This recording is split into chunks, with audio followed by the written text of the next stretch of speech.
Today's August 2nd. Anything interesting happen on today? So in 216 BC, we have the Battle of Cannae.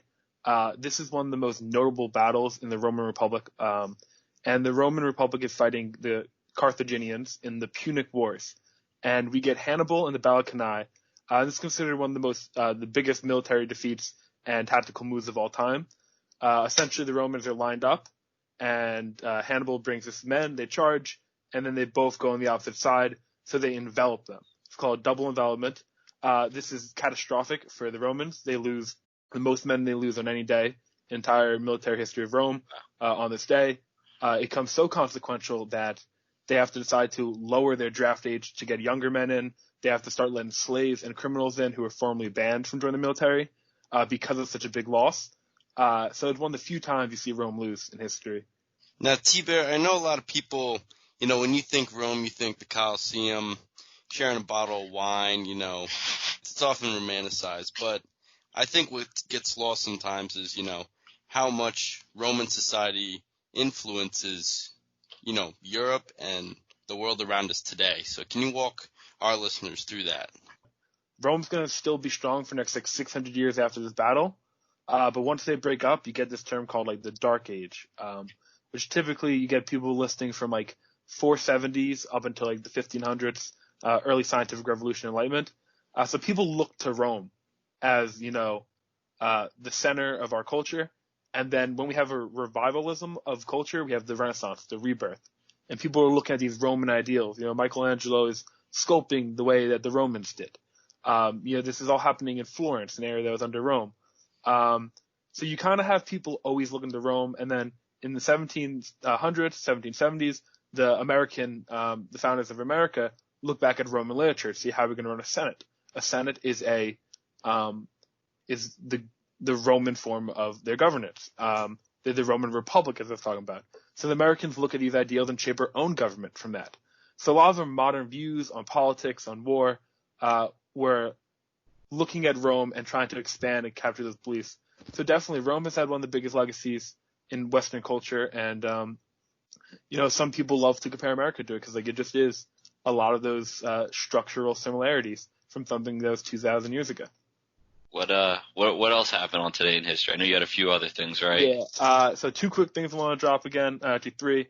One, we actually signed the Declaration of Independence today. So July 2nd, they come up with this idea saying, screw Britain, we're going to fight Britain where we want them. Then July 4th, they actually write that down in the words, okay. And then not everybody who agrees or whatever is there that day. So you don't get the 56th signature of the person being, I agree with this, until today. So the day that it was all agreed upon happens today, August 2nd, although we celebrate July 4th as our Independence Day. This is the second closest day to that would be today. So I'm actually announcing this to be a national holiday. I want everybody to go out, cook some glizzies, cook some hot dogs, fly your American flags. July 4th is canceled. We have canceled it officially, and we are only doing now August 2nd. You're welcome. In the name of T-Skirt.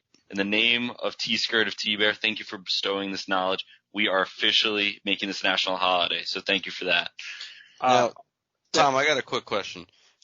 So John Hancock, right, was the guy who signed it the biggest on the Declaration.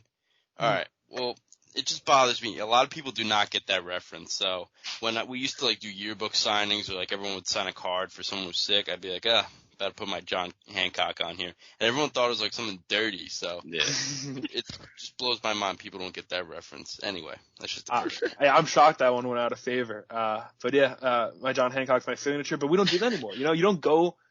I think if you see LeBron James, signed this piece of paper. It's let's get a selfie. Right. It was so big to get MJ's autograph, but today, if I saw MJ playing, I'd much rather have a photo of him than him signing a piece of paper. Maybe a shoe is a little different. Yeah. But I think the selfies replaced the autograph, and then because of the lack of signatures and cursive, John Hancock went out of favor.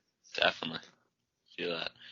What else? August 2nd, big day so far in history. We got Battle of Cannae. Okay, you got the envelopment. You got a new hope there. Yeah, the envelope. And then of course you got, our new national holiday. Happy August 2nd, everybody. Make sure you take off the day from work. It is a Sunday, so you get it off no matter what. We've done that incredibly. So, what else you got for us, T-Bear? So back to tie in the Romans to America, Declaration of Independence, 1776, we talk about, leads to the Revolutionary War. Then we win, set up a government. Today in 1790, we have our first census, which comes from the Roman idea of census every 10 years, right? And they basically find out how many people are in a certain area, how much funds should go to that area based off the population, how this decide the districts going forward. And this tradition dates back to Rome for their record keeping. We thought it would be a good idea to copy that. And it's a census year this year, 2020.